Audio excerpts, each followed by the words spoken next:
আসসালামু আলাইকুম। আজকে আমরা জীববিজ্ঞানের উদ্ভিদ বিজ্ঞানের অংশ হতে অণুজীব এর বোর্ড পরীক্ষায় আসা ও বিভিন্ন কলেজের টেস্ট পরীক্ষায় আসা প্রশ্নগুলোকে সলভ করব। তো প্রথমেই আজকে আমাদের যে প্রশ্নটা ১ নাম্বার কোশ্চেন যেটা যে কোনটিকে কেলাসিত করা যায়? এটা যশোর বোর্ড ২০১৯ সালে আসছে। তো আমি এটা বলার আগে শুরুতে একটু বলে নেই। ১৯৩৫ সালে বিজ্ঞানী স্টেনলে উনি হচ্ছেন একজন আমেরিকান বিজ্ঞানী।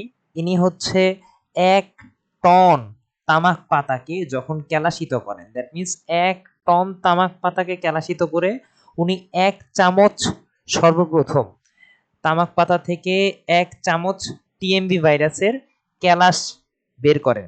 তার মানে ১৯৩৫ সালে স্টেনলি কিন্তু উনি হচ্ছে ১ টন তামাক পাতা থেকে টিএমভি ভাইরাসকে কেলাসিত করে ১ চামচ ভাইরাসকে ক্যালাস করতে পারেন। তার মানে এইখানে মেইনলি হচ্ছে ভাইরাসকে ক্যালাসিত করা যায়। তাহলে একের অ্যান্সার হচ্ছে গ। আচ্ছা, এই সূত্র থেকে আমরা মানে এই ঘটনা থেকে আমরা জানতে পারলাম। ২ নাম্বার হচ্ছে নিচের কোনটি ডিএনএ ভাইরাস? তাহলে এইখানে আমরা ডিএনএ ভাইরাসগুলোকে যদি এমন কোন একটা টেকনিক থাকে যে ডিএনএ ভাইরাসগুলোকে খুব সহজেই সবগুলার এক মানে একটা ভাবে এক ছাদের নিচে আমরা জানতে পারবো। যেমন এটাকে আমরা জানতে পারি হচ্ছে টিপুর ভাই টিটু, টিপুর ভাই টিটু ভ্যানিলা হাতে, ভ্যানিলা হাতে ফ্রান্সে এলো। মানে কি? এটার মানে কি আসলে? এটার মধ্যে হচ্ছে সকল ডিএনএ ভাইরাসের লুকায়িত গোপন রহস্য। টিপু মানে হচ্ছে টিআইভি। টিআইভি এর ফুল মিনিং হচ্ছে টিপুলা, আইতে ইরেডিসেন্ট, ভিতে ভাইরাস। Tipula ইরেডিসেন্ট virus. আমার অপশনে কিন্তু এটা নাই। ভাই দিয়ে হচ্ছে ভ্যারিওলা ভাইরাস। ভাই হচ্ছে ভ্যারিওলা ভাইরাস। টি2 দিয়ে হচ্ছে টি2 ফার্জ। টি2 ফার্জ। এরপরে ভ্যানিলা মানে হচ্ছে ভ্যাকসিনিয়া। এটা কিন্তু আমার অপশনে আছে। তাহলে অ্যান্সার কিন্তু হচ্ছে গ। আচ্ছা, হাতে মানে হচ্ছে হারপিস। ফ্রান্সে মানে ফুলকপির মোজাইক ভাইরাস। তাহলে এইখানে যতগুলার নাম লিখলাম এরা সবাই কিন্তু ডিএনএ ভাইরাসের অন্তর্গত। ফুলকপির মোজাইক ভাইরাস। তাহলে এইটার প্রশ্ন অনুসারে এইটার অ্যান্সার হচ্ছে ভ্যাকসিনিয়া। এটা কিন্তু আমার ঢাকা সকল বোর্ড, অভিন্ন বোর্ড ২০১৮ সালে আসা কোশ্চেন। এরপরের প্রশ্নটা আমরা যদি দেখি যে কোন বিজ্ঞানী টিএমভি কে তামাক পাতা থেকে কেলাসন করেন? একটু আগে আমি বলছিলাম ১৯৩৫ সালে বিজ্ঞানী স্টেনলে সর্বপ্রথম তামাক পাতা ১ টন তামাক পাতা থেকে সর্বপ্রথম ১ চামচ ভাইরাসকে পৃথক করেন। তাহলে অ্যান্সার হচ্ছে স্টেনলি। এটা হচ্ছে চট্টগ্রাম বোর্ড ২০১৭ সালে আসা প্রশ্ন। এরপরের প্রশ্নটা আমরা দেখি কোন ভাইরাসে একসূত্রক ডিএনএ পাওয়া যায়? আচ্ছা, আমরা জানি ডিএনএ সাধারণত দ্বিসূত্রক। একটু আগে আমরা একটা ছন্দ থেকে আমরা জানলাম হচ্ছে যে টিপুর ভাই টিটু ভ্যানিলা হাতে ফ্রান্সে এলো। তো ওখানে থেকে আমরা হচ্ছে মোটামুটি ডিএনএ ভাইরাসগুলো জানতে পারছি। কিন্তু কথা হচ্ছে সবকিছুর মধ্যে ব্যতিক্রম আছে। ডিএনএ যেমন দ্বিসূত্রক, কিছু কিছু ব্যতিক্রম ক্ষেত্রে দ্যাট মিন্স এক্সেপশনাল কেসের মধ্যে ডিএনএ একসূত্রক হয়। আচ্ছা, এইটা সাধারণত পার্ভোভিরিডাই নামক একটা গোত্র আছে। এই গোত্রটার মধ্যে যতগুলা ডিএনএ আছে সবাই এই গোত্রের মধ্যে যত ভাইরাসগুলো আছে সকল ভাইরাসের ডিএনএ কিন্তু আমার এক সূত্র। অপরপক্ষে আরএনএ যদি আমরা চিন্তা করি, আরএনএ কিন্তু ভাই হচ্ছে নরমালি এক সূত্র, কিন্তু ব্যতিক্রম সবকিছুর মধ্যে আছে। তাহলে এক্সেপশনাল কেসের মধ্যে হচ্ছে আরএনএও দুই সূত্রক হয়। তাহলে এইটা হচ্ছে রিওভিরিডাই নামক একটা গোত্র আছে। এই রিওভিরিডাই গোত্রের মধ্যে যত সকল ভাইরাস আছে তাদের আরএনএ দ্বিসূত্রক হয়। আচ্ছা, তাহলে এই যে আমাকে বলছে কোন ভাইরাসে এক সূত্রক ডিএনএ পাওয়া যায়? এক সূত্রক ডিএনএ পাওয়া যায় হচ্ছে কলিফার্স ভাইরাস। কারণ এই কলিফার্স, M13, ফাই ১৭৪ এরা সবাই কিন্তু এই পার্ভোভিরিডাই গোত্রের অন্তর্গত। তার মানে জিনিসটা হচ্ছে কলিফার্স, আমি আগে উদাহরণগুলো লিখে দিই। কলিফার্স, M13, ফাই ১৭৪ এরা সবাই পার্ভোভিরিডাই এর অন্তর্গত। আর আমরা জানি পার্ভোভিরিডাই হচ্ছে একমাত্র জিনিস ব্যতিক্রম যাদের মধ্যে ডিএনএ এক সূত্রক। আমাকে বলছে যে এখানে এক সূত্রক ডিএনএ পাওয়া যায়। তার মানে ডিএনএ এক সূত্রক হলে সেটা হচ্ছে পার্ভোভিরিডে। আর যদি অ্যান্সার যদি মানে এখানে যে রিও ভাইরাস আছে, এই রিও ভাইরাসটা হচ্ছে তাদের ক্ষেত্রে আরএনএটা হচ্ছে এক সূত্রক না, বরং আরএনএ ব্যতিক্রম কেস, ওই ক্ষেত্রে আরএনএ দ্বিসূত্রক। তাহলে অ্যান্সার হবে হচ্ছে কোলিফার্জ। আচ্ছা, এইটা মেইনলি হচ্ছে বরিশাল বোর্ড 2017 সালে আসা প্রশ্ন। এরপরে আমরা খেয়াল করি যে নিচের কোনটি উদ্ভিদ ভাইরাস। আচ্ছা, টিএমভি এটা তামাক পাতার মধ্যে সংঘটিত হয়, তার মানে এটা অবশ্যই উদ্ভিদের ভাইরাস। আর টিটু ফার্জ হচ্ছে এটা ব্যাকটেরিয়াকে গিয়ে আক্রমণ করে। বেসিক্যালি আমার কোলি নামক একটা ব্যাকটেরিয়া আছে, কোলি ব্যাকটেরিয়াকে আক্রমণ ঘটায়। এইচআইভি এটা মানুষের মধ্যে আক্রমণ ঘটে। ফ্লাভিও মানুষের মধ্যে আক্রমণ করে। তাহলে সবকিছু মিলে আমার হচ্ছে অ্যান্সারটা হচ্ছে TMV, that means tobacco mosaic virus. এটা দিনাজপুর বোর্ডে আসা প্রশ্ন। আচ্ছা, এরপরে প্রশ্নটা যদি দেখি, ভাইরাসের বৈশিষ্ট্য কোনটি। আচ্ছা, ভাইরাসের মেইনলি হচ্ছে বৈশিষ্ট্য হচ্ছে আমরা যদি চিন্তা করি দুই ধরনের, একটা হচ্ছে জড় বৈশিষ্ট্য এবং আরেকটা হচ্ছে জীবীয় বৈশিষ্ট্য। ভাইরাসের তাহলে বৈশিষ্ট্য হচ্ছে দুই ধরনের, একটা হচ্ছে জড় বৈশিষ্ট্য এবং আরেকটা হচ্ছে জীবীয় বৈশিষ্ট্য। এখন এই যে জড় বৈশিষ্ট্যগুলোর মধ্যে আমরা যদি চিন্তা করি, ভাইরাস প্রথমত হচ্ছে অকোষীয়, তার মানে এদের প্রথমত বাস্তবিক অর্থে কোনো কোষ নাই। এদের মেইনলি খাবার হজম করার জন্য কোনো বিপাকীয় এনজাইম নাই। এদের খাবার হজম করার জন্য বিপাকীয় এনজাইম নাই।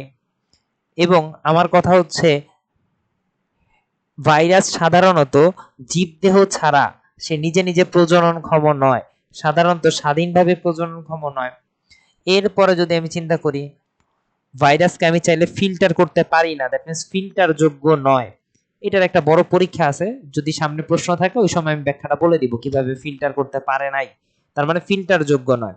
আচ্ছা, এগুলো হচ্ছে আমার জড় বৈশিষ্ট্য। অপরপক্ষে জীবীয় বৈশিষ্ট্য হচ্ছে ভাইরাস কিন্তু যদি বেঁচে থাকতে চায়, তার মানে এইটাকে অবশ্যই বাধ্যতামূলকভাবে পরজীবী, পরজীবী মানে ক্ষতি করে অন্যের থেকে জীবিকা নির্বাহ করতে হবে, বাধ্যতামূলকভাবে পরজীবী।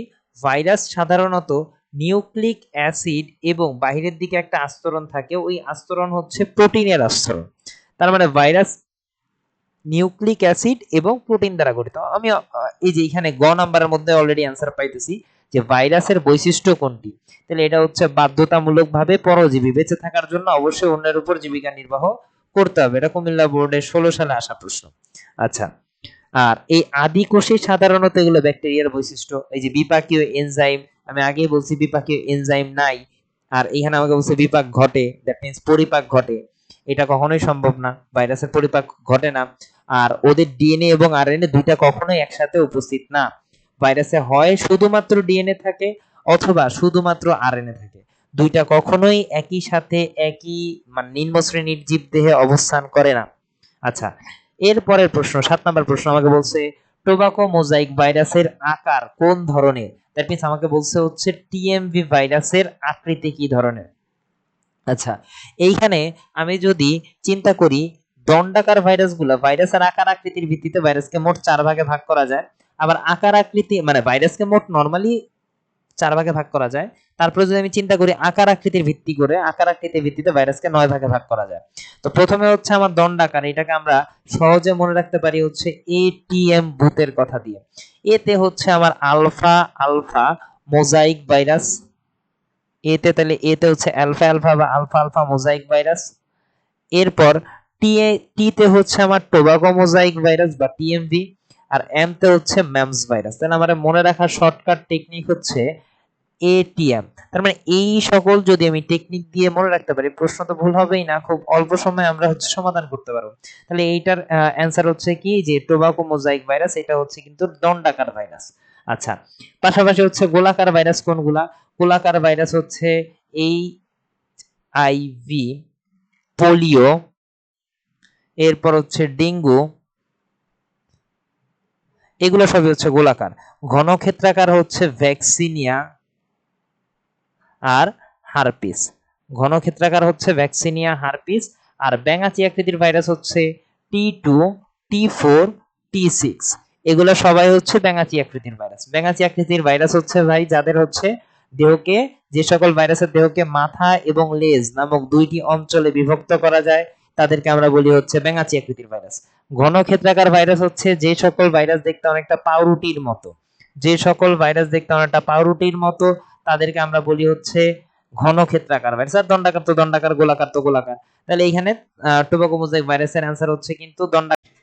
এরপর ৮ নাম্বার প্রশ্ন আমাকে বলছে নিচের কোনটি ভাইরাস ঘটিত রোগ।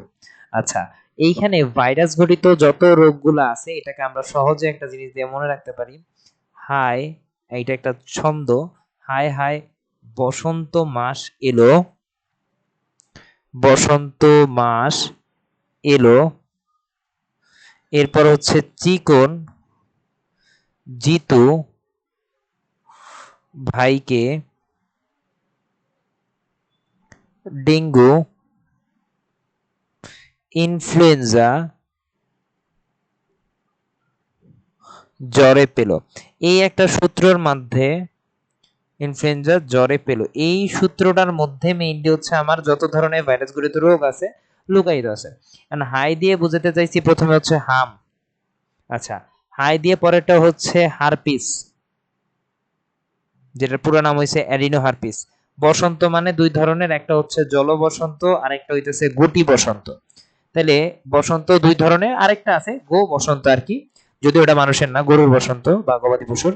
মাস হচ্ছে মতে হচ্ছে আমার ম্যামস, ম্যামস। আর দন্তা স একটা রয়ে গেছে, এটা হচ্ছে সার্স।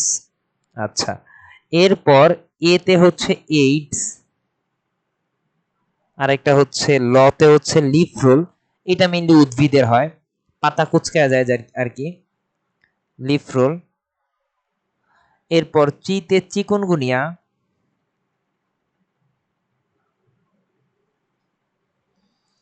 চিকুন গুনিয়া। এরপর কতে হচ্ছে আমার করোনা,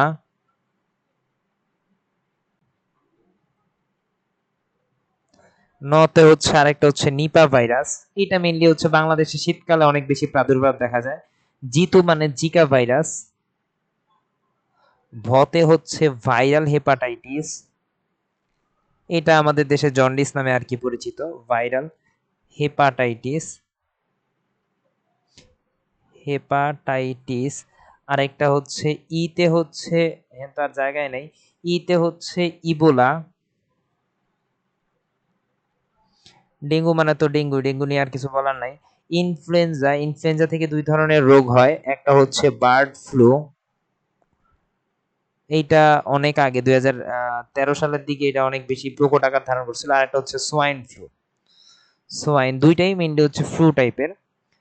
এরপরে জ্বরে মানে হচ্ছে দুইটা জিনিস, একটা হচ্ছে জ্বর নিজেকে বুঝাইছে, আর একটা হচ্ছে জ্বরে জলাতঙ্ক। পেলো মানে হইতেছে এখানে পেতে হচ্ছে পোলিও, পতে হচ্ছে প্লেগ, পতে হচ্ছে পেপে রিং স্পট। এই ছন্দটা বাস্তবিক অর্থে এইখানে জাস্ট নামগুলা লিখছি, যখন এই ভাইরাস মানে এই ছন্দটা নিয়ে বিস্তারিত ক্লাস নিব, মানে দেখা যাবে এই একটা ছন্দ নিয়েই প্রায় হচ্ছে 4-5টা ক্লাস নেওয়া সম্ভব, মানে হচ্ছে এমন বিস্তারিত তথ্য আছে এটার মধ্যে। আর লতে লিফরোল তো আগে লিখে ফেলছি। তাহলে এইখানে হচ্ছে যক্ষা, যক্ষা আমার এখানে লিখি নাই, তার মানে যক্ষা হচ্ছে আসলে বাস্তবে যক্ষা হচ্ছে একটা ব্যাকটেরিয়া গঠিত রোগ। এইটার জীবাণুর নাম হচ্ছে মাইকোব্যাকটেরিয়াম টিউবারকুলোসিস। কলেরা তো হচ্ছে ভিব্রিও কলেরাই, এটাও ব্যাকটেরিয়া গঠিত রোগ। এই যে জলাতঙ্ক লুকায় আছে আমার ছন্দের মধ্যে, তাহলে এটার অ্যান্সার হচ্ছে জলাতঙ্ক। ধনুষ্টঙ্কারও হচ্ছে ব্যাকটেরিয়া গঠিত রোগ। তাহলে এইখানে কিন্তু আমি ছন্দ দিয়ে আমি ইজিলি কিন্তু বের করে ফেলতে পারলাম। ইভেন শুধুমাত্র এই একটা রোগই না, এইখানে যত ধরনের রোগ আছে বা এই টাইপের প্রশ্ন টিচারদের অনেক বেশি পছন্দের, নিচের কোনটি ভাইরাস ঘটিত রোগ, নিচের কোনটি ব্যাকটেরিয়া ঘটিত রোগ। তাহলে এই একটা ছন্দ দিয়ে এই টাইপের যত এমসিকিউ আছে সলভ করা সম্ভব। এটা কিন্তু ঢাকা বোর্ড 2019 সাল, দ্যাট মিন্স যখন ফুল সিলেবাস হয়েছিল লাস্ট পরীক্ষা, ওই সময় আসছিল এটা। পরের প্রশ্নটা দেখি, নিচের কোনটি দিয়ে ক্যাপোসি সার্কোমা নামক রোগ হয়। আচ্ছা, অ্যাডিনো হারপিস সিমপ্লেক্স বা হারপিস সিমপ্লেক্স নামক ভাইরাস আছে, এইটা দিয়ে মেইনলি হচ্ছে ক্যাপোসি সার্কোমা নামক রোগের সৃষ্টি হয়। ইবোলা ভাইরাস দিয়ে ইবোলা নামক রোগের সূত্রপাত ঘটে, এটা মেইনলি হচ্ছে ইবোলা নামক নদী থেকে আসছে। আচ্ছা, আর বাকিগুলা আমাদের খুব একটা বিস্তারিত জানার দরকার নাই। এরপরে হচ্ছে 10 নাম্বার, বলছে আমাকে কোন ভাইরাসের ডিএনএ থাকে। আচ্ছা, এইটা নিয়ে আমি একটা ছন্দ দিছিলাম, টিপুর ভাই টিটু, টিপুর ভাই টিটু। তাহলে এই যে টিটু, টিটু ফার্স্ট, তাহলে এটা হচ্ছে একটা ডিএনএ ভাইরাস। টিএমভি এইটা হইতেছে আরএনএ ভাইরাস, এইচআইভি এটা হচ্ছে আরএনএ ভাইরাস, পিআরএসভি এটা হচ্ছে আরএনএ ভাইরাস। তার মানে সহজ হিসাব, এইখানে টি2 ভাইরাস ব্যতীত বাকিগুলো সবগুলাই হচ্ছে আরএনএ ভাইরাস, কিন্তু আমার এখানে জানতে চাইছে ডিএনএ ভাইরাস। তার মানে হচ্ছে আমার আলটিমেটলি হচ্ছে এটার অ্যান্সার হচ্ছে টি2 ভাইরাস। এটা ঢাকা বোর্ড 2019 সালে ফুল সিলেবাসে যখন ছিল তখন আসছে। এরপরে ব্যাকটেরিওফার্জ। ব্যাকটেরিওফার্জ হচ্ছে এক প্রকার ভাইরাস। এটা একদম সহজ একটা প্রশ্ন। ছত্রাক তো আর না, ব্যাকটেরিয়াও না।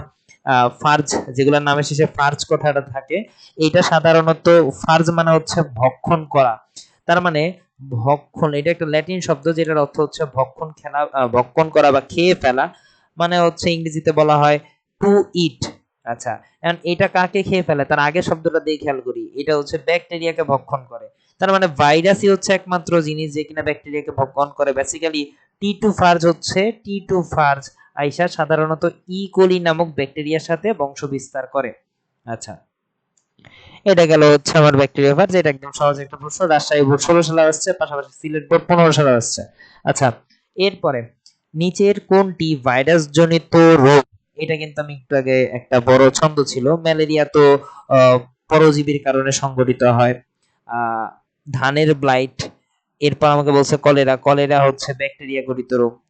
এরপরে হচ্ছে আহ পেপের রিং স্পট। পেপের রিং স্পট হচ্ছে ভাইরাস ঘটিত রোগ, যেটাকে আমরা ওই যে পাপায়া রিং স্পট ভাইরাস নামে আমরা চিনি।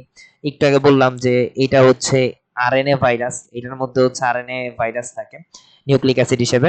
তার মানে হচ্ছে আমার এটার অ্যান্সার হচ্ছে পেপের রিং স্পট ভাইরাস। এটাও মেইনলি হচ্ছে রাজশাহী 16 সালে আসছে। এরপরে প্রশ্নটা আমরা দেখি, পেপের রিং স্পট ভাইরাস কোনটি দ্বারা সংঘটিত হয়? বায়ু। বায়ু দ্বারা সংঘটিত হয় না, পানি দ্বারাও সংঘটিত হয় না। অ্যাসিড। অ্যাফিড হচ্ছে মেইনলি হচ্ছে এক ধরনের জাপ পোকা, বইয়ের মধ্যে আরেকটা ওয়ার্ড আছে অ্যাফিডের, আরেকটা নাম জাপ পোকা, বা এটার আরেকটা মেইনলি হচ্ছে নাম হচ্ছে সাদা মাছি নামে পরিচিত, মাটি দ্বারা সংক্রমিত হয় না। তার মানে এইটার অ্যান্সার হচ্ছে অ্যাফিডের মাধ্যমে সংক্রমিত হয়। যারা ওই পাপায়া রিং স্পট ভাইরাস পড়ছেন তখন ওখানে দেখবেন যে সাধারণত এটা কার মাধ্যমে সংক্রমণ ঘটে, অ্যাফিডের মাধ্যমে, স্পষ্ট লেখা আছে ব্র্যাকেটে জাপ পোকা। এটা সিলেট বোর্ড 16 সালে আসছে। এরপরে এটা স্ট্যান্ডার্ড একটা প্রশ্ন, বরকে যাওয়ার মতো আর কি। মানুষের ভাইরাস ঘটিত রোগ কোনটি? কলেরা, যেটা একটু আগে বলছিলাম ব্যাকটেরিয়া ঘটিত রোগ। আমাশয়, এটাও অবশ্যই ব্যাকটেরিয়া ঘটিত রোগ। আমাশয় ব্যাকটেরিয়া ঘটিত রোগ। এরপরে হেপাটাইটিস, যেটা জন্ডিস, এইটা ভাইরাস ঘটিত রোগ। আবার যক্ষা একটু আগে লিখে দিয়েছিলাম, এটাও ব্যাকটেরিয়া ঘটিত রোগ। তাহলে অ্যান্সার হচ্ছে আমার হেপাটাইটিস হচ্ছে এটার অ্যান্সার হবে। আচ্ছা, এরপর ভাইরাস শব্দের অর্থ হচ্ছে বিষ অথবা বিষময় তরল পদার্থ। আচ্ছা, তাহলে এইটার অ্যান্সার হচ্ছে আমার 15 অ্যান্সার হবে খ। এটা একদম সহজ একটা প্রশ্ন। এরপরের প্রশ্নটা হচ্ছে বাধ্যতামূলকভাবে পরজীবী। একদম 1 নাম্বার প্রশ্নের মধ্যে আমি ব্যাখ্যার মধ্যে বলছিলাম 1 বা 2 নাম্বার এরকম টাইপের, যে ভাইরাসের অনেকগুলা বৈশিষ্ট্য ছিল। ভাইরাসের বৈশিষ্ট্যগুলোকে আমরা দুইটা ভাগে ভাগ করতে পারি, একটা হচ্ছে জীবীয় এবং আরেকটা জড়। তো ওইখানে মেইনলি হচ্ছে জীবীয় বৈশিষ্ট্যের মধ্যে আছে যে ভাইরাস হচ্ছে বাধ্যতামূলকভাবে পরজীবী। তার মানে অবশ্যই ও যদি বেঁচে থাকতে হয় তাহলে অন্য কারো দেহ থেকে পুষ্টি উপাদান সংগ্রহ করে বা খাদ্য পুষ্টি সংগ্রহ করে বেঁচে থাকতে হবে। তার মানে বাধ্যতামূলকভাবে পরজীবী হচ্ছে ভাইরাস। আচ্ছা, এর পরবর্তীতে হচ্ছে ভাইরাসের দেহ কি দ্বারা গঠিত? এইটাও হচ্ছে আমি বলছিলাম বিজ্ঞানী পিরি এবং বিজ্ঞানী বার্ডান 1937 সালে, এই দুইজন বিজ্ঞানী, বিজ্ঞানী পিরি এবং বিজ্ঞানী বার্ডান, এই দুইজন বিজ্ঞানী 1937 সালে সর্বপ্রথম ভাইরাসের রাসায়নিক গঠন সম্পর্কে বর্ণনা করেন। তারা বলেন যে ভাইরাস সাধারণত বহিরাগত দিক থেকে নিউক্লিক অ্যাসিড এবং বহিরাগত দিক থেকে প্রোটিন আর অভ্যন্তরীণ দিক থেকে নিউক্লিক অ্যাসিড দ্বারা গঠিত। তাহলে এইখানে এবার আমি ছন্দ মানে এই টপিকসটা পড়ানোর পরে আলটিমেটলি আমি যখন হচ্ছে অপশনগুলো খুঁজতে যাব তখন দেখবো হচ্ছে নিউক্লিক অ্যাসিড এবং প্রোটিন দ্বারা গঠিত। তার মানে অ্যান্সার হচ্ছে সি। আচ্ছা, এর পরবর্তী প্রশ্ন যদি আমরা দেখি যে নিচের কোনটায় দ্বিসূত্রক আরএনএ দেখা যায়? দ্বিসূত্রক আরএনএ সাধারণত আমরা যদি চিন্তা করি রিও ভাইরাসের মধ্যে দ্বিসূত্রক আরএনএ দেখা যায়। ওই যে একটু আগে আমি বলছিলাম যে আরএনএ তো মেইনলি হচ্ছে এক সূত্র, আরএনএ নরমালি এক সূত্র, কিন্তু ব্যতিক্রম কেসের মধ্যে হচ্ছে আরএনএ কিন্তু দ্বিসূত্রক হয়। আর আমাকে এখানে প্রশ্নের মধ্যে হচ্ছে কিন্তু দ্বিসূত্র কথাটাই জানতে চাইছে। তাহলে ব্যতিক্রম কেসের মধ্যে যখন রিও ভিরিডাই নামক একটা ভাইরাস থাকবে বা রিও ভাইরাস যেটাই বলি বা রিও ভাইরাস, তাহলে রিও ভিরিডাই এর মধ্যে এই গোত্রের মধ্যে যত ধরনের ভাইরাস থাকবে তাদের আরএনএ হচ্ছে কয় সূত্রক? দ্বিসূত্রক। তাহলে এটার অ্যান্সার হচ্ছে 18 গ। আচ্ছা, আচ্ছা, এর পরবর্তী প্রশ্ন আমরা যদি খেয়াল করি, এর পরবর্তী প্রশ্ন 18 পরে। আচ্ছা, 19 নাম্বার প্রশ্ন আমাকে বলছে ভাইরাসের প্রোটিন নির্মিত আবরণকে কি বলা হয়? প্রোটিন নির্মিত আবরণ সাধারণত আমরা যদি চিন্তা করি, ভাইরাসের একদম কেন্দ্রে থাকে হচ্ছে আমার নিউক্লিক অ্যাসিড। এই নিউক্লিক অ্যাসিডের বাহিরের দিকে থাকে হচ্ছে প্রোটিনের আস্তরণ। আগে এইটুকু আমরা জেনে নেই, তারপর হচ্ছে আমরা প্রশ্নের মধ্যে যাব। এই প্রোটিনের আস্তরণের আরেকটা নাম হচ্ছে ক্যাপসিড। এই ক্যাপসিড হচ্ছে এই যে এরকম পুরো আস্তরণটা, তার মানে এরকম ছোট্ট ছোট্ট অনেকগুলা ক্ষুদ্র ক্ষুদ্র বস্তু দ্বারা সমন্বিতভাবে যেটা আমরা তৈরি হয়েছে, এটার নাম হচ্ছে ক্যাপসিড। তাহলে এই যে একটা একক, দ্যাট মিন্স এই যে এরকম একটা পুতির মালার মতো একটা অংশ, এইটাকে আমরা বলবো হচ্ছে ক্যাপসোমিয়ার। তাহলে প্রোটিনের আস্তরণের একককে আমরা বলি হচ্ছে ক্যাপসোমিয়ার। এখন আমাকে প্রশ্নের মধ্যে জানতে চাইছে যে প্রোটিন নির্মিত আবরণকে আমরা বলতেছি হচ্ছে ক্যাপসিড। তাহলে অ্যান্সার হচ্ছে 19 এর ঘ। আচ্ছা, এর পরবর্তী প্রশ্নটা যদি আমরা খেয়াল করি, 20, অ্যান্টিবায়োটিক কাদের দেহে কোনো ধরনের প্রতিক্রিয়া তৈরি করতে পারে না?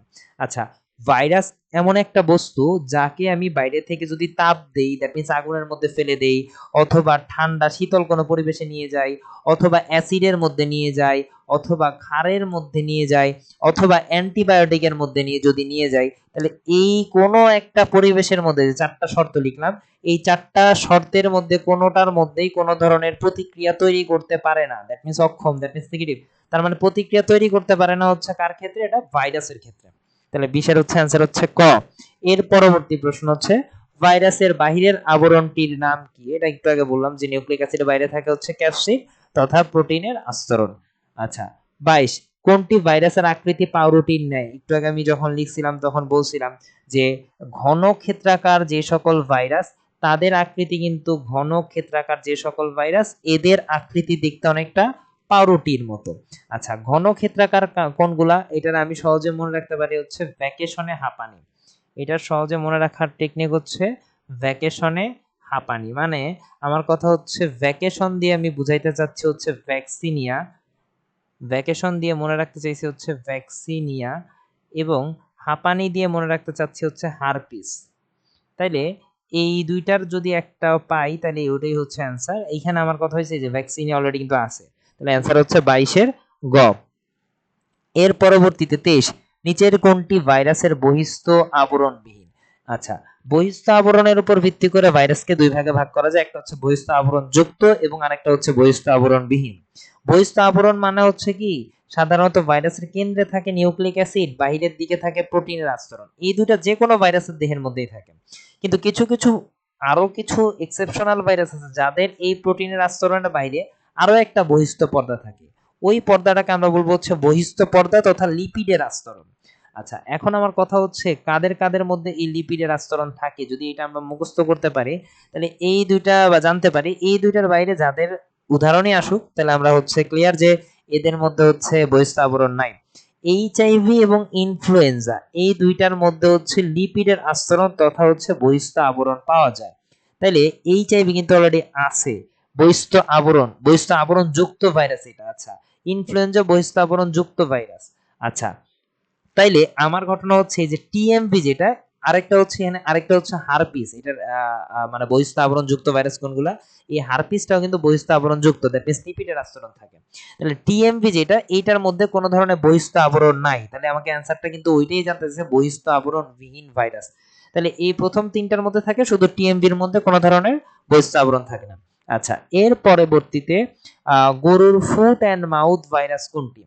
আচ্ছা, আগের প্রশ্নটা একটু জাস্ট ব্যাক করি, যে আমাকে বলছিল যে টিএমভি, টিএমভির যদি গঠনের মধ্যে আমরা যাই তাহলে আমার কথা হইতেছে একদম কেন্দ্রে যেটা থাকে সেটা হচ্ছে এক সূত্রক আরএনএ তথা নিউক্লিক অ্যাসিড, আর বাহিরের দিকে যেটা থাকে যে আঙ্গুরের থোকার মতো দেখতে অনেকটা, এগুলো হচ্ছে প্রোটিনের আস্তরণ। আচ্ছা, তাহলে এই প্রোটিনের আস্তরণের বাহিরের দিকে আমরা যারা এই ছবিটা খেয়াল করছি, সাধারণত এটা সিকিউতে আসে অনেক বেশি, এইটার বাইরের দিকে আর প্রোটিনের বাইরের দিকে আর কোনো লিপিডের আস্তরণ নাই। তার মানে এই টিএমভির মধ্যে কিন্তু কোনো বহিস্থ আবরণ থাকে না। আচ্ছা, এদিক থেকেও কিন্তু অ্যান্সারটা এইভাবে আমরা চিন্তা করতে পারতাম। পয়েন্ট নাম্বার 24 হচ্ছে গরুর ফুট অ্যান্ড মাউথ ভাইরাস। এটাকে আমরা বলি হচ্ছে সোজা বাংলায়, ফুট অ্যান্ড মাউথ ভাইরাসকে আমরা বাংলায় বলি হচ্ছে খুরা রোগ। বইয়ের মধ্যে লেখা আছে। তো এই খুরা রোগটা সাধারণত কোন ধরনের ভাইরাসের মাধ্যমে সংঘটিত হয়? আচ্ছা, এইটা সাধারণত 24 গ, এটা ভাইরাসের মাধ্যমে সংঘটিত হয়। ইকোলি সাধারণত আমাদের ক্ষুদ্রান্তের মধ্যে থাকে, অন্ত্রে থাকে। ব্যাকটেরিয়া সাধারণত এটার মধ্যে কোনো কাজে আসে না। প্রোটোজোয়াও সাধারণত কাজে আসে না। তাহলে অ্যান্সার হচ্ছে ভাইরাস। এটা একদম সহজ একটা প্রশ্ন। এরপরে 25 PRSV এইটার আকৃতি কেমন? আচ্ছা, পি তে হচ্ছে পাপায়া, আর তে হচ্ছে রিং স্পট, এস তে হচ্ছে রিং, এস তে হচ্ছে স্পট, বি তে হচ্ছে ভাইরাস। আচ্ছা, তাহলে এটা হচ্ছে পেঁপের রিং স্পট রোগ। আচ্ছা, এটা সম্পর্কে হচ্ছে ওই যে আমরা পড়ছিলাম সৃজনশীলের মধ্যে, এটা থেকে প্রশ্ন আসে যে এইটার কারণে সাধারণত পেঁপের মিষ্টি ক্ষমতা হ্রাস পায়, প্লাস হচ্ছে পেঁপে অল্প বয়সে ঝরে পড়ে। আচ্ছা, এইটা সাধারণত দেখতে দণ্ড আকৃতির একটা ভাইরাস। এটা হচ্ছে একটি দণ্ডাকার ভাইরাস। বইয়ের মধ্যে হচ্ছে ভাইরাসের আকার আকৃতির মধ্যে আমরা একটু টের পাবো যে কোনগুলা দণ্ডাকৃতির ভাইরাস। তার মধ্যে একটা ছিল পাপায়া রিং স্পট ভাইরাস। ব্যাঙাচি আকৃতির গুলো একটু আগে আমি বলছি, T2, T4, T6 গোলাকৃতির ভাইরাস যেগুলো, সেটাকে আমরা মনে রাখতে পারি HIV, পোলিও, ডেঙ্গু। আচ্ছা, এইটাকে আমি হচ্ছে এইভাবে মনে রাখছিলাম TIV, মানে এইটাকে মনে রাখছি হচ্ছে হি, পি তে হচ্ছে প্লেজ, এই টিম তে হচ্ছে টিম, আর এটা হচ্ছে ঢাকা। তাহলে এটা মনে রাখার আমি সূত্রটা ছিল হি প্লেস টিম ঢাকা। হিতে হচ্ছে HIV, প্লেস তে পোলিও, টিম থেকে টিআইভি এর ফুল মিনিং হচ্ছে ট্রিপল ইরিডিসেন্ট ভাইরাস, আর ঢাকা দিয়ে হচ্ছে ডেঙ্গু। আর ডিম্বাকৃতির ভাইরাস হচ্ছে আমি এটাকে মনে রাখছি হচ্ছে ইন্ডিয়া। ইন্ডিয়া, ইন্ডিয়া মানে হচ্ছে, ডিয়া মানে হচ্ছে ডিম্বাকার ভাইরাস, ইন থেকে হচ্ছে ইনফ্লুয়েঞ্জা।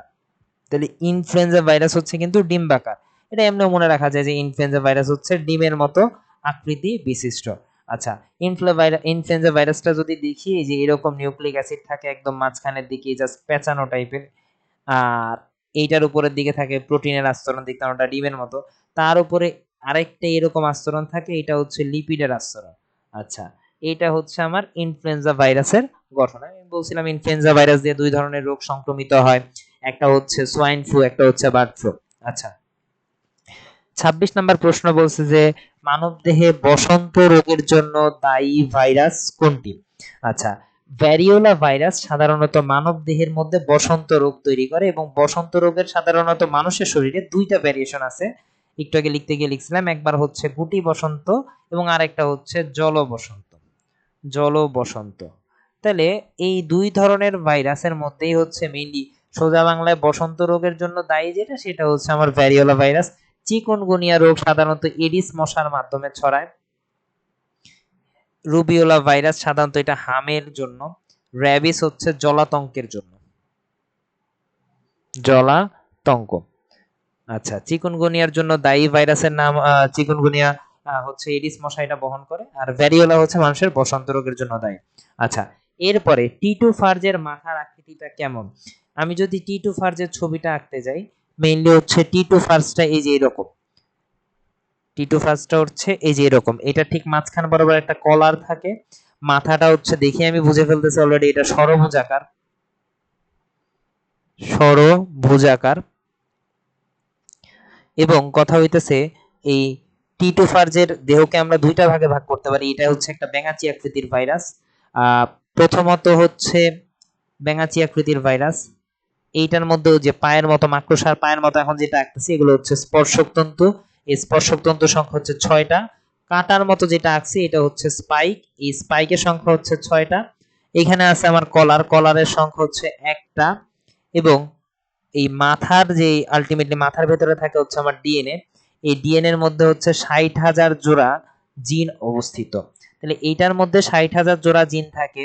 যেই মাথা, এইটার দৈর্ঘ্য হচ্ছে 93 থেকে 100 ন্যানোমিটার। ভাইরাসের মাপজোকগুলো ম্যাক্সিমামই হচ্ছে ন্যানোমিটারেই আছে আমাদের বইয়ের মধ্যে সবই।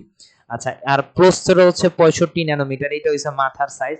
আর এইটার যদি আমি লেজের কথা চিন্তা করি, এইটার লেজের সাইজ হচ্ছে 95 থেকে 110 ন্যানোমিটার। আর এইটার সাধারণত এটা কিন্তু প্রস্থ না, এটা হচ্ছে ব্যাস 15 থেকে 25 ন্যানোমিটার। তাহলে এইটার একদম বিস্তারিত হচ্ছে আমি টিটু ভাইরাস সম্পর্কে জানতে পারলাম। তাহলে এইখান থেকে অ্যান্সারটা হচ্ছে ষড়ভুজাকার। আচ্ছা, তার মানে টিটু ফার্জের ভাইরাসের গঠন হচ্ছে ষড়ভুজাকার। আচ্ছা, এর পরবর্তীতে আমরা যদি চিন্তা করি যে ভাইরাস টিটু ফার্জের প্রশ্নটা তো হয়ে গেল, এটা হচ্ছে ষড়ভুজাকার।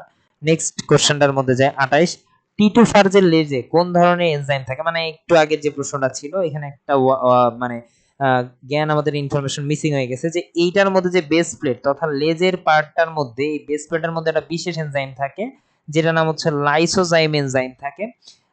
এই লাইসোজাইম দিয়ে মেইনলি হচ্ছে কাজ কি, ও যখন টিটুফার্স যখন ইকোলি নামক ব্যাকটেরিয়ার সাথে মেইনলি হচ্ছে জনন কাজে লিপ্ত হয় তখন এই লাইসোজাইম এনজাইম দিয়ে সাধারণত সে এই ইকোলি এর যে প্রাচীরটা থাকে, দ্যাট মিন্স কোষ প্রাচীর, ব্যাকটেরিয়া মানে কোষ প্রাচীর থাকবে, এই কোষ প্রাচীরটাকে গলানোর জন্য তখন এই লাইসোজাইম এনজাইমটা আইসা মেইনলি হচ্ছে এই কোষ প্রাচীরের উপর ছেড়ে দেয়, তখন অটোমেটিক্যালি এটা গলে যায়। আচ্ছা, তার মানে এইটার অ্যান্সার হচ্ছে যে টিটুফার্জের লেজের মধ্যে কোন এনজাইম থাকে, এটা হচ্ছে এই যে অ্যান্সার লাইসোজাইম। আচ্ছা, এর পরবর্তীতে একটি পোষক দেহে অনুলিপন ঘটাতে কয়টি ভাইরাস টিটুফার্স কয়টি ভাইরাস গঠিত হয়? আচ্ছা, এই যে যেটা আমি লাস্ট বলতেছিলাম যে এইটা যদি ধরি আমি হচ্ছে একটা ইকোলি নামক ব্যাকটেরিয়া এবং কথা হচ্ছে এইখানে আমার প্রাথমিক অবস্থায় টিটুফার্স আসে। প্রাথমিক অবস্থায় টিটুফার্স মেইনলি হচ্ছে একটা চক্রের মাধ্যমে, লাইটিক চক্রের মাধ্যমে সে 30 মিনিটে প্রায় বইয়ের মধ্যে লেখা আছে যে 300টা ভাইরাস তৈরি করে। আচ্ছা, কিছু কিছু বইয়ের মধ্যে লেখা আছে 100 থেকে 300টা ভাইরাস। তাহলে এখন আমার কথা হচ্ছে অ্যান্সার এই যে 100 থেকে 300টা ভাইরাস, এইটা সময় পুরো চক্রটা ঘুরতে সময় লাগে হচ্ছে 30 মিনিট। এখানে একটা সংজ্ঞা জেনে নেই যে একটা ভাইরাস আইসা আমার ইকোলি এর প্রাচীরকে আক্রমণ করতেছে, আর নতুন একদম নতুন ইকোলি, দ্যাট মিন্স এই যে বলছে কতগুলা নতুন ইকোলি ভাইরাস তৈরি হয়, এই নতুন ইকোলি ভাইরাস যে বের হয়ে যেতেছে এর মধ্যবর্তী সময়টাকে আমরা বলি হচ্ছে সুপ্তিকাল। ইংরেজিতে বলা হয় এটাকে ইক্লিপস কাল বা মেইনলি হচ্ছে এটাকে বলা হয় সুপ্তিকাল, ইনকিউবেশন পিরিয়ড। আচ্ছা, সুপ্তিকাল তার মানে এই সুপ্তিকালটা হচ্ছে একটা ভাইরাস আক্রমণ করে এবং আক্রমণের পরের এই মাঝামাঝি, এই দুইটার যে মাঝামাঝি সময় এটাকে আমরা বলি সুপ্তিকাল বা ইনকিউবেশন পিরিয়ড। এরপরে বলছে পেঁপের রিং স্পট রোগের জন্য দায়ী ভাইরাস কোনটি? পেঁপের রিং স্পট রোগ, আচ্ছা টিএমভি হচ্ছে এটা কোথায় সংঘটিত হয়? তামাক পাতায় সংঘটিত হয়। পাপায়া রিং স্পট ভাইরাস যেটা, এইটাই মেইনলি হচ্ছে পেঁপের রিং স্পট রোগের জীবাণু। আর বাকিগুলা প্রয়োজন নাই, এটা সাধারণত এগুলো আমাদের সিলেবাসে খুব একটা নাইও। তার মানে এটা হচ্ছে পাপায়া রিং স্পট ভাইরাস, এটার অ্যান্সার হচ্ছে 30 এর খ। পরের অ্যান্সারটা আমরা দেখি যে পাপায়া রিং স্পট ভাইরাস আক্রমণের রোগের লক্ষণ কতদিন পরে প্রকাশ পায়? আচ্ছা, রোগের লক্ষণ সাধারণত প্রকাশ পায় হচ্ছে 30 থেকে 40 দিন পর এই পাপায়া রিং স্পট ভাইরাসের রোগের লক্ষণ প্রকাশ পায়। এটা প্রথমে আমি বলছিলাম এটা অ্যাপিডের মাধ্যমে রোগটা ছড়ায়, অ্যাপিড বা জাপ পোকার মাধ্যমে। এবং কথা হচ্ছে এইটার গণের নাম, that means papaya ring spot ভাইরাসের গণের নাম হচ্ছে পটি ভাইরাস। আচ্ছা, এইটার কারণে হচ্ছে পেঁপের যে মানে গাছের পাতাগুলা একদমই ঝরে যায় এবং এক পর্যায়ে পেঁপের যে পাতাগুলা এটা ক্ষত হতে হতে পাতাগুলা ক্ষত হতে হতে শুধুমাত্র পাতার যে শিরাগুলা এগুলোই অবশিষ্ট থাকে। আর পেঁপে অল্প বয়সে ঝরে যায়। পেঁপের গায়ে হালকা হলুদ হলুদ এবং গাঢ় সবুজ বর্ণের ছোপ সৃষ্টি হয়। এগুলোই মেইনলি হচ্ছে আমাদের বইয়ের লক্ষণ হিসেবে দেওয়া আছে। 32, কোনটি যকৃতের প্রদাহ জনিত রোগ? যকৃতের এই যে হেপাটাইটিস বা এটাকে আমরা বলি হচ্ছে জন্ডিস, এই জন্ডিসটা কিন্তু আমাদের লিভারের মধ্যে প্রদাহ তৈরি করে, লিভারের মধ্যে প্রদাহ তৈরি করে। তার মানে এই লিভারের বাংলা অর্থ কিন্তু যকৃত। আর হাম হচ্ছে এটা পুরা স্কিনের মধ্যে হয়, পুরা শরীরের মধ্যে ছড়ায় পড়ে। বসন্ত এটাও চামড়ার মধ্যে হয়, ত্বকের মধ্যে হয়, পুরা শরীরের মধ্যে ছড়ায় পড়ে। ডেঙ্গু হচ্ছে আমার ওই এরিস নামক মশকির মাধ্যমে সংঘটিত হয়। আচ্ছা, এডিস ইজিপ্টি এবং এডিস অ্যালবোপিক্টাস নামক দুইটি পরজীবী মানে দুইটা মশার মাধ্যমে এই রোগটা সংক্রমিত হয়। আর তার মানে হচ্ছে এই যে যকৃতের প্রদাহজনিত রোগ হচ্ছে কিন্তু জন্ডিস। জন্ডিস বা হেপাটাইটিস এইটা মেইনলি 5 ধরনের: hepatitis A virus, hepatitis B virus, hepatitis C virus, hepatitis D virus এবং হেপাটাইটিস ই ভাইরাস। এগুলার মধ্যে যদি আমি একটু বলতে যাই, সব থেকে এখানে আমাদের পরিচিত বলতে গেলে হচ্ছে হেপাটাইটিস বি ভাইরাস, কিন্তু এই হেপাটাইটিস সি ভাইরাস এখানে যতগুলা টাইপ আছে, দ্যাট মিন্স এই আমি হেপাটাইটিস 5টা ভাগে ভাগ করলাম, এটার মধ্যে এই হেপাটাইটিস সি ভাইরাসটা হচ্ছে সব থেকে ভয়ানক এবং সব থেকে ক্ষতিকর, যে কারণে এটাকে আমরা বলতেছি হচ্ছে তুষের আগুন। মানে বিষয়টা হচ্ছে এরকম যে দেহের মধ্যে থাকে এবং নরমালি জন্ডিস হলে মানুষের চেহারা বা চোখের চারপাশের অংশগুলো সাদা হলুদ হয়ে যায়। তো নরমালি হচ্ছে যাদের এই হেপাটাইটিস সি ভাইরাস হয়, তো এটা স্বাভাবিক মানুষের মতোই হচ্ছে তাদের গায়ের রং থাকে, গায়ের রংটা হলুদ হয় না, বরং একটা পর্যায়ে হঠাৎ করে দেখা যায় লিভারে আক্রান্ত হয়ে পুরো লিভার সিরোসিস হয়ে যায়, তার মানে হচ্ছে এটা বাইরে থেকে বোঝার কোনো উপায় নাই, এই কারণে এটাকে বলা হয় সবথেকে ভয়ানক বা তুষের আগুন নামে পরিচিত। এরপরে সবথেকে মারাত্মক, এই যে পরের অ্যান্সারটা কিন্তু এটা সবথেকে মারাত্মক হেপাটাইটিস হচ্ছে হেপাটাইটিস সি ভাইরাস, এটাকে আমরা বলছিলাম যে একটু আগে তুষের আগুন। আর হেপাটাইটিস ডি হচ্ছে, আমরা এই হেপাটাইটিস ডি ভাইরাসটাকে আমরা বলি হচ্ছে অসম্পূর্ণ ভাইরাস, অসম্পূর্ণ ভাইরাস। আর এইখানে একটু জাস্ট এখানে একটু জিনিসগুলো দেখি। হেপাটাইটিস এ ভাইরাসটা হচ্ছে এটা নিউক্লিক অ্যাসিড হিসেবে থাকে হচ্ছে আরএনএ। হেপাটাইটিস বি ভাইরাসের নিউক্লিক অ্যাসিড হিসেবে থাকে ডিএনএ। হেপাটাইটিস সি ভাইরাসের নিউক্লিক অ্যাসিড হিসেবে থাকে হচ্ছে আরএনএ। এই হেপাটাইটিস ডি ভাইরাসের নিউক্লিক অ্যাসিড হিসেবেও থাকে হচ্ছে আরএনএ। তার মানে এই শুধুমাত্র, আর যদি আমি হেপাটাইটিস ই ভাইরাসের কথা যেহেতু এটা নাই, তারপর একটু লিখা দিই, হেপাটাইটিস ই ভাইরাসের নিউক্লিক অ্যাসিড হিসেবেও থাকে হচ্ছে আরএনএ। তার মানে একমাত্র শুধুমাত্র হচ্ছে হেপাটাইটিস বি এর মধ্যেই ডিএনএ থাকে, আর মারাত্মক বা তুষের আগুন হচ্ছে হেপাটাইটিস সি ভাইরাস।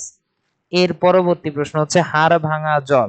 ডেঙ্গু হলে সাধারণত দেখা যায় কি, আমাদের দুইটা হাড্ডির জয়েন্টে সাধারণত হাড্ডিগুলো যাতে খুব ইজিলি মুভ করতে পারে, এই কারণে দুইটা হাড্ডির মাঝখানে এক ধরনের তৈলাক্ত পদার্থ থাকে তথা লুব্রিকেন্ট। এই লুব্রিকেন্টটা থাকার কারণে দেখা যায় কি, যে এইটার মধ্যে কোনো ধরনের ফ্রিকশন তৈরি হয় না বা সংঘর্ষ তৈরি হয় না, সংঘর্ষ না হওয়ার কারণে স্মুথলি চলাচল করতে পারে। কিন্তু সাধারণত যখন ডেঙ্গু জ্বর তৈরি হয় তখন আমাদের এই হাড়ের সন্ধিস্থলে যে তরল পদার্থ থাকে যেটা ঘর্ষণ রোধ করতেছে, এই ঘর্ষণ রোধ করার জন্য যে লুব্রিকেন্টটা থাকে এইটা সাধারণত ক্ষয় হয়ে যায় বা এটা একদম ভ্যানিশ হয়ে যায়। তার মানে এই হাড় ভাঙা জ্বর বা এটার আরেকটা নাম হচ্ছে ব্রেক বোন ফিভার, এই ব্রেকবন ফিভার আমাদের কাকে বলা হয়, ডেঙ্গু জ্বরকে ব্রেকবন ফিভার বলা হয়।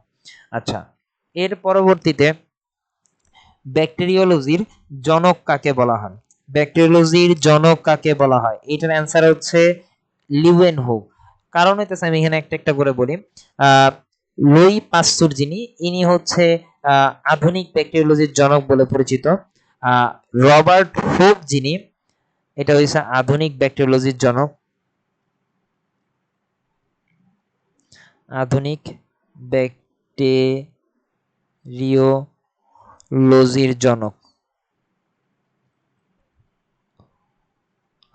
এরপর এটা হচ্ছে, তো বললাম এটার অ্যান্সার হচ্ছে ব্যাকটেরিওলজির জনক রবার্ট হুক। সর্বপ্রথম 1665 সালে, উনি হচ্ছে 1665 সালে কোষ আবিষ্কার করেন। কোষের পাশাপাশি ব্যাকটেরিয়াকেও মেইনলি হচ্ছে উনি ওনার আবিষ্কৃত মাইক্রোস্কোপের সাহায্যে দেখতে পান। আর এই অ্যারেনবার্গ ইনি হচ্ছে সর্বপ্রথম ব্যাকটেরিয়ার নামকরণ করছিলেন। আচ্ছা, এটা হলো আমাদের প্রশ্নের অ্যান্সার। 36, নিচের কোনটিতে প্লাজমিড পাওয়া যায়। আমরা যখন বেসিক্যালি জীব প্রযুক্তি চ্যাপ্টারটা পড়ছি অথবা এই চ্যাপ্টারের মধ্যে পড়ছি, এই চ্যাপ্টারের মধ্যে হচ্ছে ওই যে লাইটিক চক্রের মধ্যে টি2 ফার্জ নামক ভাইরাস আইসা যখন ইকোলি এর কাছে বসে, তখন দেখা যায় কি ইকোলি এর মাথায় থাকে হচ্ছে, সরি, টি2 ফার্জের মাথায় থাকে দ্বিসূত্রক ডিএনএ, আর ইকোলি এর ভেতরে থাকে হচ্ছে একটা বৃত্তাকার ডিএনএ যেটাকে আমরা বলি হচ্ছে প্লাজমিড। তাহলে এই প্লাজমিডটা কিন্তু এই ইকোলির মধ্যে থাকে এবং পরবর্তীতে দেখা যায় কি লাইটিক চক্রের মাধ্যমে এই দ্বিসূত্রক ডিএনএ, দ্যাট মিন্স যেটা উন্নত ডিএনএ, এই প্লাজমিডটাকে এক পর্যায়ে ধ্বংস করে ফেলে। তাহলে এটার অ্যান্সার হচ্ছে কিন্তু কোলি নামক ব্যাকটেরিয়া প্লাজমিড পাওয়া যায়। এর পরবর্তীতে বলছে ব্যাকটেরিয়া নিচের কোনটি উপস্থিত থাকে, ব্যাকটেরিয়াতে নিচের কোনটি উপস্থিত থাকে। ব্যাকটেরিয়াতে মাইটোকন্ড্রিয়া ওইভাবে স্বাভাবিকভাবে পাওয়া যায় না। প্লাস্টিড সাধারণত যারা সালোক সংশ্লেষণকারী দুই একটা ব্যাকটেরিয়া আছে, সব ব্যাকটেরিয়ার মধ্যে নাই, দুই একটা ব্যাকটেরিয়ার মধ্যে পাওয়া যায়, তার মানে সবগুলোর মধ্যে অ্যাভেলেবেল নাই। রাইবোজোম যেটা, এই রাইবোজোমটা কিন্তু সাধারণত পাওয়া যায় এবং এই রাইবোজোমের প্রকৃতি হচ্ছে 70s। লাইসোজোমটা পাওয়া যায় না, বরং লাইসোজোম সাধারণত মানব কোষের মধ্যে থাকে এবং এরা ব্যাকটেরিয়াকে ধ্বংস করে অথবা অন্য কোনো অণুজীবকে ধ্বংস করতে সক্ষম। আচ্ছা, তার মানে এইটার অ্যান্সার হচ্ছে ব্যাকটেরিয়ার কোন কোষে উপস্থিত থাকে, এটা হচ্ছে রাইবোজোম, রাইবোজোম হচ্ছে 70s। এর পরবর্তী প্রশ্ন 38 নম্বরে বলছে, 38-এ বলছে যে, এটা ডাইরেক্ট জ্ঞানমূলক প্রশ্ন, যে নিচের কোনটি পাটের আঁশ ছড়াতে সাহায্য করে। এটা হচ্ছে আমার ক্লস্ট্রিডিয়াম নামক ব্যাকটেরিয়া পাটের আঁশ ছড়াতে সাহায্য করে, পাটের আঁশ ছড়াতে সাহায্য করে। ল্যাক্টোব্যাসিলাসটা সাধারণত দুধের মধ্যে পাওয়া যায়। নাইট্রোসামোনাস এটা মাটিতে পাওয়া যায়। অ্যাজোটোব্যাক্টার এটাও মেইনলি হচ্ছে আমরা মাটিতে পাওয়া যায়। তার মানে পাটের আঁশ ছড়াতে সাহায্য করে ক্লস্ট্রিডিয়াম নামক ব্যাকটেরিয়াম, পুরো নাম হচ্ছে ক্লস্ট্রিডিয়াম বোটুলিনাম। এরপরে বলছে নিচের কোনটি নাইট্রোজেন সংবন্ধন করতে পারে? এটাকে আমরা এইভাবে মনে রাখতে পারি, এসিপি। এতে হচ্ছে অ্যাজোটোব্যাক্টার, অ্যাজোটোব্যাক্টার। সিতে হচ্ছে আমার ক্লস্ট্রিডিয়াম, ক্লস্ট্রিডিয়াম, এবং এরপরে হচ্ছে পি দিয়ে সিউডোমোনাস।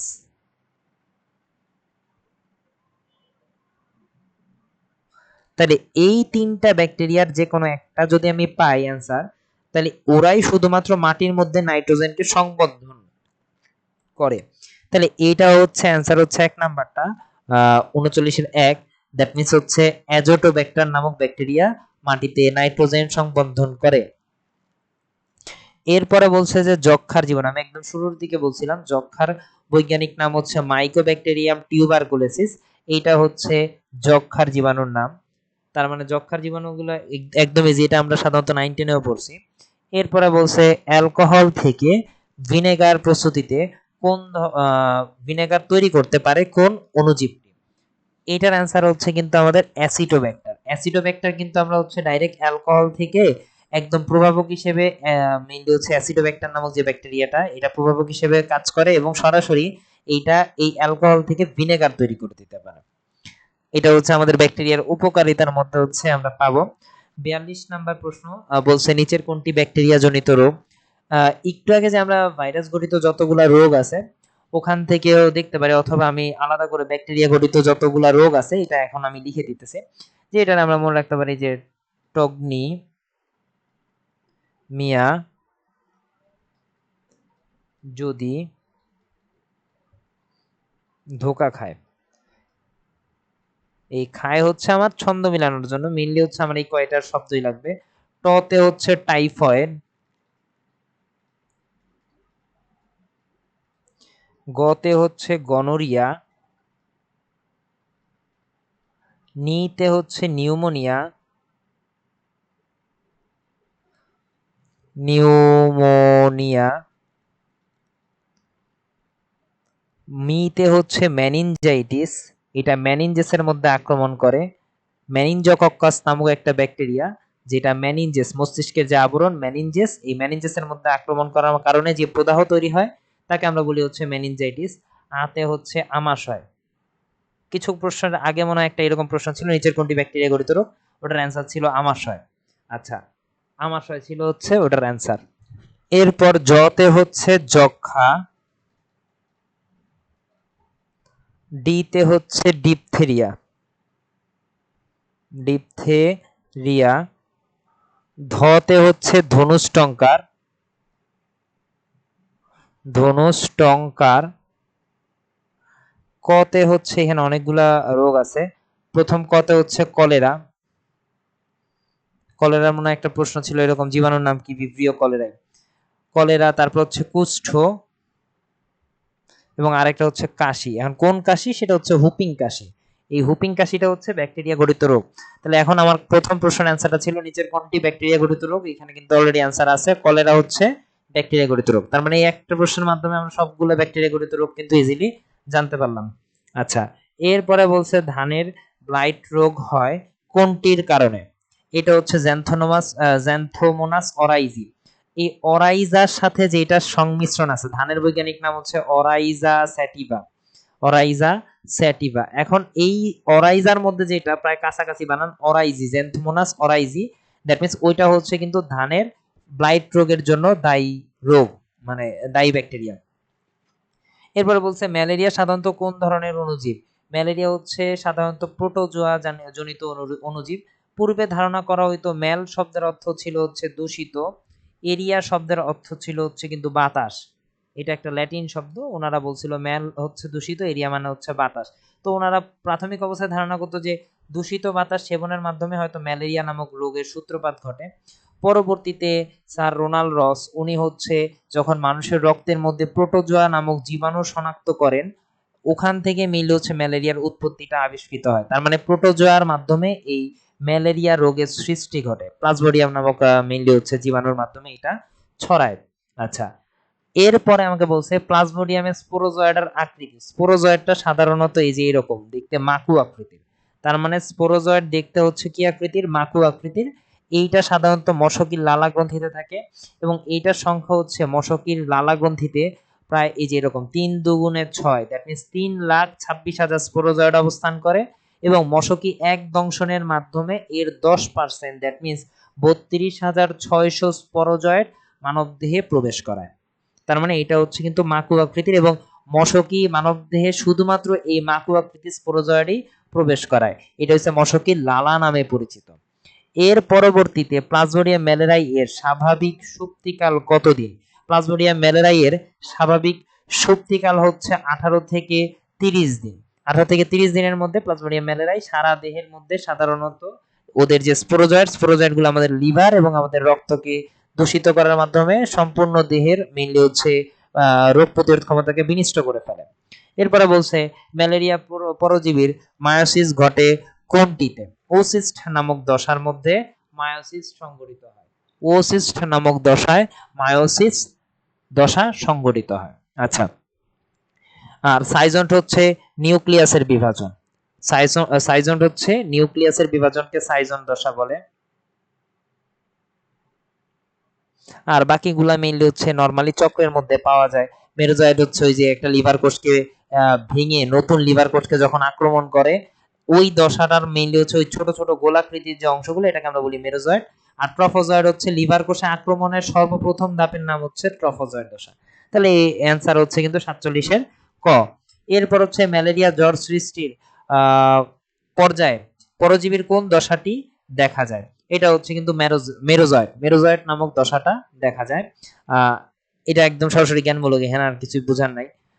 বহুপদী একটা প্রশ্ন পাইছি আমরা, বলছে যে ভাইরাসের বৈশিষ্ট্য হচ্ছে জেনেটিক রিকম্বিনেশন, মানে হচ্ছে ভ্যারিয়েশন, মানে হচ্ছে সহজ বাংলা হচ্ছে মিউটেশন বা রূপান্তর সংঘটিত। যেমন আমাদের শুরুর দিকে ছিল, এটার নাম ছিল একটা ভাইরাস ছিল যেটার নাম হচ্ছে করোনা।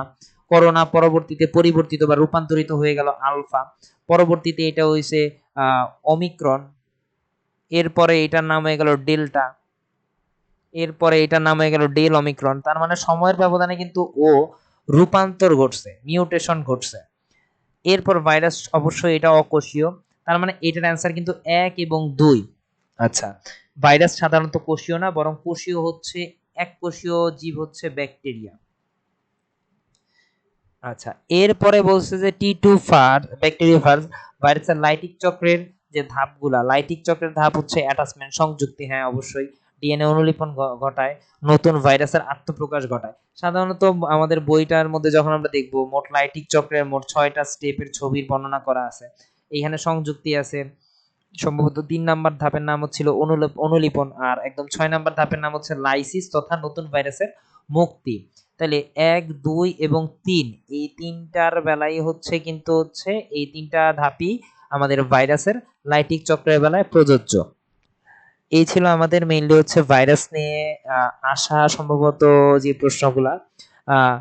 এর পরবর্তীতে আমরা হচ্ছে ভাইরাসের জন্য ইম্পর্টেন্ট যে প্রশ্নগুলো আসতে পারে এরকম প্রশ্ন নিয়ে ক্লাস দেব। সবাইকে ধন্যবাদ।